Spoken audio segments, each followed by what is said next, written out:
Tonight, several developing stories as we come on the air. A driver plows into a crowd outside a busy nightclub, dozens sent to the hospital. Millions brace for dangerous storms and flash flooding, and new details in the deadly explosion that killed 3 LA County deputies. First, the chaotic scene outside a popular East Hollywood nightclub, a gray Nissan Versa slamming into a crowd. 30 people injured, 1 in critical condition. Los Angeles police say it was intentional. People dragging the driver out of the car. Officers say he was beaten and then shot. First responders rushing to the scene. What we're learning tonight about the investigation. More than 58 million Americans bracing for flooding or dangerous heat. Severe storms targeting the Midwest and Northeast. Flash flooding in Virginia, triggering rescues and evacuations. Our weather team tracking it all. The law enforcement community in mourning after the death of 3 LA County deputies in an explosion. What a source described as an old military grenade being moved by the bomb squad when it detonated. The fallen deputies with 74 years of combined experience. Breaking news, the CEO at the center of that viral kiss cam moment during a Coldplay concert has resigned. What we're learning tonight. The White House facing mounting bipartisan pressure to release documents related to the Jeffrey Epstein case. New details about the letter the Wall Street Journal says Trump allegedly wrote to Epstein. The president calling the article false, now filing a $10 billion lawsuit. Israel and Syria agree to a ceasefire. It comes after Israel launched airstrikes and days of sectarian clashes killed hundreds. Superstar Katy Perry's midair scare, a prop malfunction as she dangled high above a crowd during a concert. And the WNBA All-Star Weekend. We're in Indianapolis for a preview of tonight's game and why one of the league's biggest stars won't be on the court. From ABC News World Headquarters in New York, this is World News Tonight. Good evening. Thanks for joining us on this Saturday. I'm Whit Johnson. We begin tonight with a chaotic scene outside a popular nightclub in East Hollywood after police say a driver intentionally rammed his vehicle into a crowd. Witnesses reported seeing bodies flying into the air, 30 people injured, 20 hospitalized. Police and emergency crews rushing to the scene. Reports tonight that the suspect had been escorted out of the Vermont Hollywood music venue and then got into his car, drove away, but made a U-turn and crashed into the crowd. Police say bystanders pulled the man out of his vehicle and attacked him and say another individual shot the driver. The suspect is now hospitalized, facing an arrest for assault with a deadly weapon. ABC's Melissa Adan leads us off from Los Angeles. Tonight, over 20 people hospitalized after a car slammed into a crowd in Los Angeles. Multiple victims down from Santa Monica, Vermont. A chaotic scene unfolding early this morning in East Hollywood. Bystanders seen running. LAPD says the driver of this gray Nissan rammed his car into a crowd outside of a club. Senior investigators telling ABC News the driver was escorted out of the club, drove away, and then made a U-turn and drove onto the sidewalk and into the crowd. Authorities planning on arresting the driver for assault with a deadly weapon. Authorities say the driver injured 30 people, crashing into clubgoers, valets, and food vendors at the Vermont Hollywood music venue. Knocking down this taco stand, scattering and wounding patrons in the vehicle's path. Eyewitnesses describing the scene as pure mayhem. Everyone was looking for their items, their people, their loved ones, their phones, their lost friends. Everything was just scattered. We're in disbelief because 20 seconds more, that would have been us. The incident happening at the crowded club around 2 a.m. when the club was closing and followed by a massive response from rescue crews. We had a total of 124 firefighters were here on scene. There's about 25 LAPD officers that came out to assist us. So the scene when they arrived was very chaotic. The LA Fire Department says most of the victims were women. One was hit by a vehicle, the other one had gashes in her entire leg. Once the car came to a halt, bystanders dragging the driver out of the vehicle, attacking him. Police say he was also shot after he crashed into the crowd. The driver taken to the hospital and undergoing surgery. He is expected to recover. Of the 23 hospitalized victims, one of them remains in critical condition. The LAPD are still working to determine a motive. Several sources saying alcohol may have been involved. The LAPD is asking for help from witnesses as they collect surveillance video to better understand what led up to this car ramming. Melissa Adan, thank you. Now to the extreme weather. More than 58 million Americans bracing for flash flooding and dangerous heat. Flooding prompting evacuations in southwest Virginia. Heavy rain also battering parts of eastern Iowa, triggering flood watches across the region. Let's go right to meteorologist Danny Beckstrom from our New York station WABC. And Danny, more dangerous storms on the move.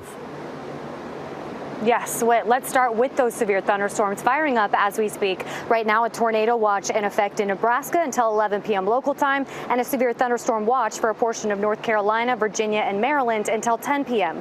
The main concerns for the mid-Atlantic are damaging winds and large hail, but heavy rain also possible as part of that widespread flood threat for the eastern half of the country tonight. Areas in yellow could see an additional 1 to 3 inches of rain on already saturated ground, but let's focus in on the red, which includes Louisville, under level 3 out of 4 risk for flash flooding, with localized areas seeing up to 5 inches of rain. The severe threat shifts to the northeast Sunday, damaging wind and hail possible from New York City to Portland, Maine, with some of those storms firing up by sunrise Sunday. And we have to mention the extreme heat building in the central U.S. Warnings from Wichita to St. Louis with heat indices up to 110 on Sunday. Many of these communities hanging on to the heat into the work week. Whit? A rough week ahead. Danny, thank you. We appreciate it.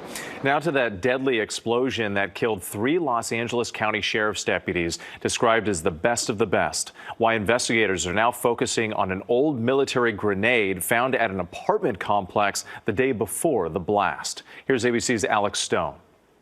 Tonight, with the department in mourning, Los Angeles County sheriffs, along with the FBI and ATF, are learning new details about the blast that killed 3 of their own. This is, unfortunately, the largest loss of life for us as the LA County Sheriff's Department since 1857.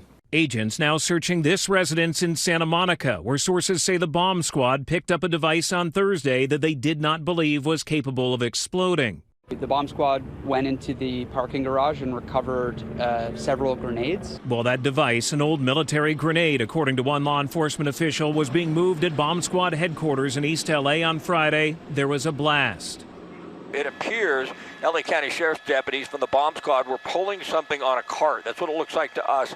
There was an explosion. The 3 members of the LA County Sheriff's Department killed, detectives Joshua Kelly Eklund, Victor Lemus, and William Osborne, had been working at the department for a combined 74 years. They leave behind 16 children between them.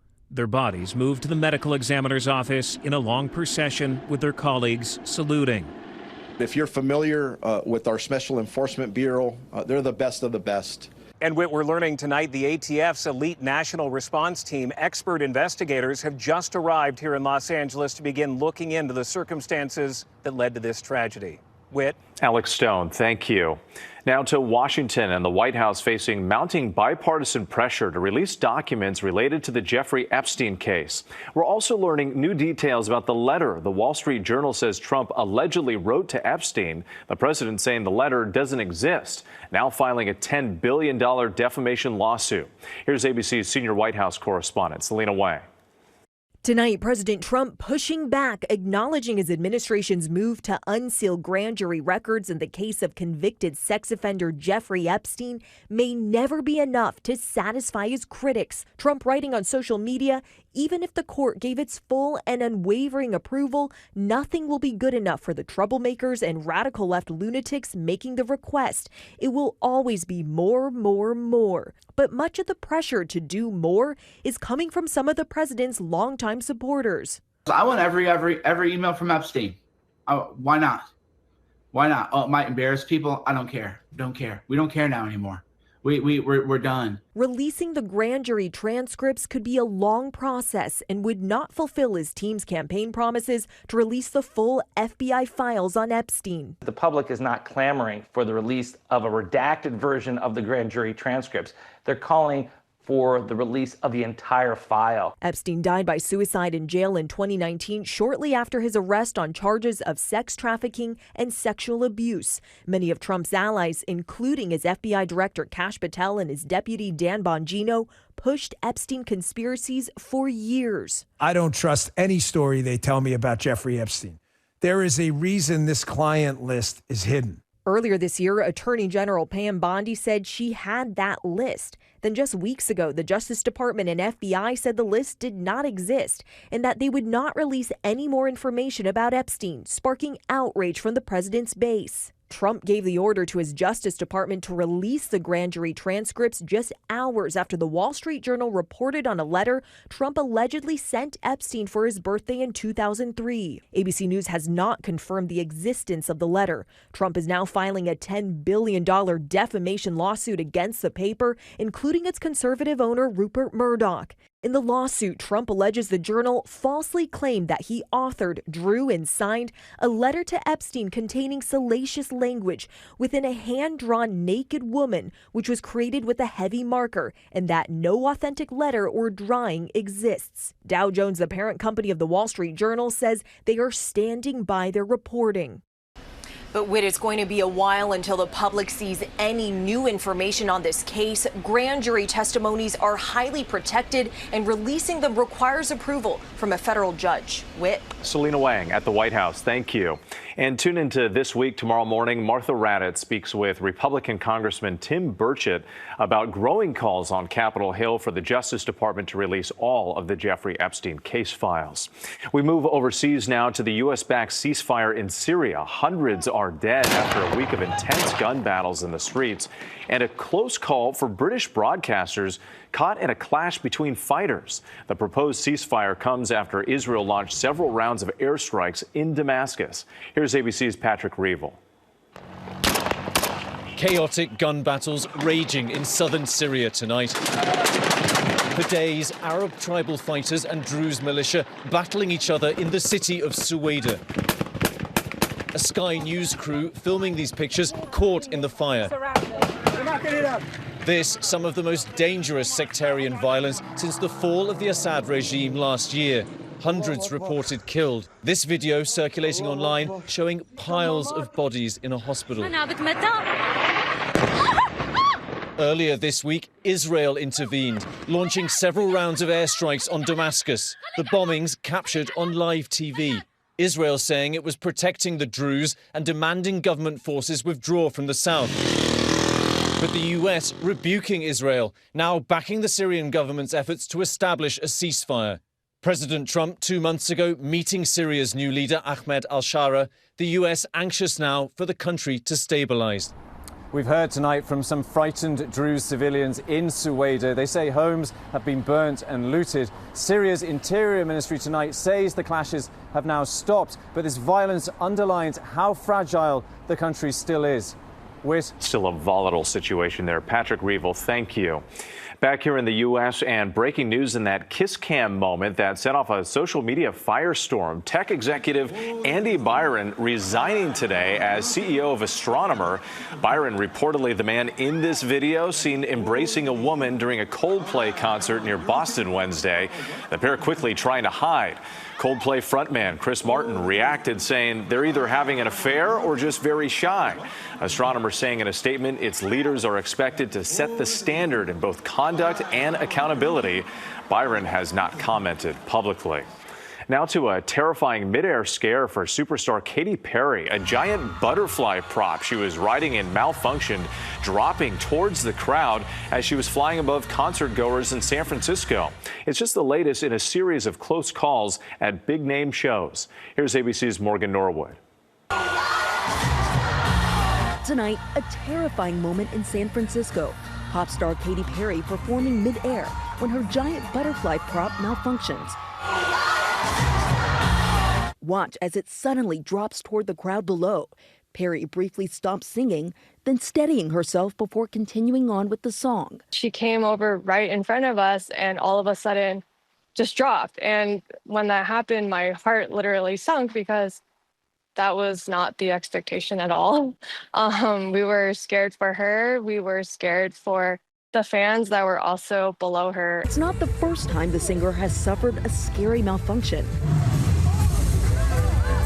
Last month in Australia, Perry clinging to this large metal sphere as it tipped to one side. And with summer tours soaring, artists taking bigger risks to connect with fans, even in the upper deck. R&B artist Chris Brown left hanging midair during a performance at Newark's Prudential Center. And a similar midair malfunction at Beyonce's sold-out Cowboy Carter tour stop in Houston. Her flying red car tilting, suspended over thousands of fans as she performed her song 16 Carriages. Stop. Stop, stop, stop, stop. not catch me. And Katy Perry was not injured in last night's incident, but certainly these high-flying stunts are raising new questions tonight about concert safety, not just for the performers, but for those thousands of fans below.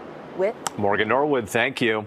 There's much more ahead on World News Tonight this Saturday. An emergency in the air. Scary images from a Delta jet just seconds after takeoff. And chaos at a German fair. Low-flying fireworks send attendees scrambling.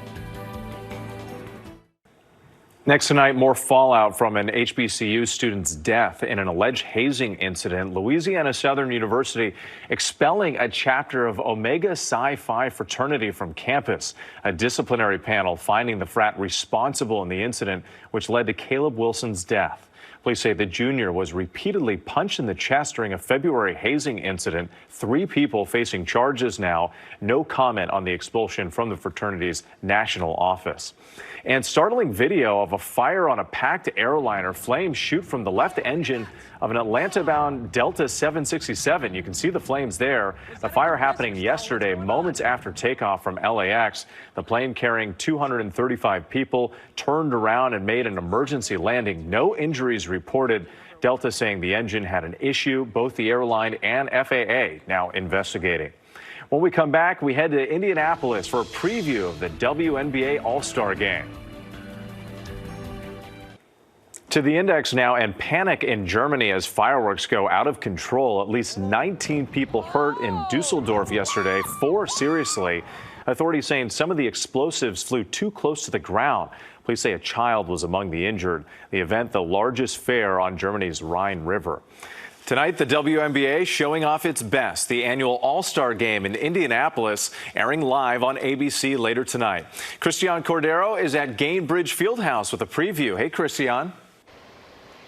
We are getting ready for tip-off here in Gainbridge Fieldhouse. It is going to be a packed arena tonight, watching these stars shine. And this is, of course, the home court for Caitlin Clark, who was one of 3 All-Stars sidelined with injuries tonight. It comes as the league's expansion has packed a record number of games into the WNBA season. Clark will captain her team from the bench, cheering them on, while counterpart and MVP candidate Nafisa Collier will suit up and try to lead her team to victory. Tonight's game, the main event in a weekend full of women's hoops. New York Liberty players Sabrina Ionescu and Natasha Cloud brought home big wins last night during the 3-point contest and skills challenge. 2 of many moments for the highlight reel. We will see what these athletes have in store for us tonight. With the All-Star Game tips off at 8:30 Eastern on ABC. Whit. Looking forward to it, Christian. Thank you. Still ahead here, the special anniversary and the birthday party at the happiest place on earth. Finally tonight, the special anniversary, and a California man continues his lifelong Disneyland tradition. It's 7:30 in the morning in Monrovia, California, and Doyle Johnson's 3 grown children have a surprise for his 70th birthday. Happy birthday! What are you doing, Rocky? You gotta change shirts, Doyle. A custom t-shirt for the occasion marking Doyle's big day, and Zach, Sarah, and Josh presenting their father with a special gift, tickets to Disneyland, also celebrating its 70th birthday the very same day. That's right, Doyle was born on July 17, 1955, when the happiest place on earth first opened its doors in Anaheim, California. And the theme park has been a big part of his life ever since. The tradition started when his parents took him there on his 10th birthday in 1965. He later celebrated his 40th and 50th birthdays at Disneyland. When I stepped into Disneyland for my 70th birthday, it's like I became that 10-year-old boy again. And tonight, Doyle reflecting on that birthday celebration he'll never forget. Happy birthday, dear Doyle. I'm going to be 10 forever. Happy birthday. What a treat. I'm Whit Johnson in New York. Have a great night. David Muir, the most watched newscast in America. And now, ABC's World News Tonight has won the Emmy for Best Live News Program for the 3rd year in a row.